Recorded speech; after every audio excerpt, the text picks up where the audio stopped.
Now, the Assembly is £63 million over budget, but it's nothing to worry about, according to the Finance Minister. Speaking earlier in the Chamber, Nigel Dodds said part of the unforeseen spending was due to payouts for the Fuel Poverty Assistance Scheme, and part was due to payments made during the dioxin crisis.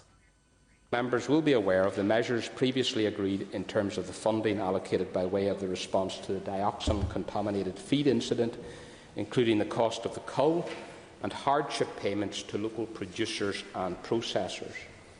The original costing agreed by the Executive have now been revised downwards, and reflecting the ongoing and pressing needs of the local agricultural sector, the Executive agreed that any savings should be recycled into an increased hardship payment to those affected by the incident.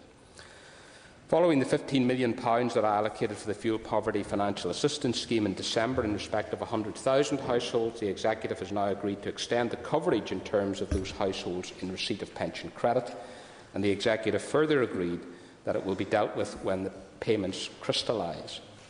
This leaves us to conclude the February monitoring round with a current expenditure overcommitment of £63.5 million, a reduction of £11 million on the December position. This is in line with our analysis of the position based on the information received from departments and taking account of normal forecasting tolerances. Turning to capital investment, Mr Deputy Speaker, the low level of reduced requirements combined with a forecast of almost full spend means that more capital projects are actually being taken forward, which is in line with the emphasis that we have previously placed on ensuring that public investment in infrastructure is delivered to plan.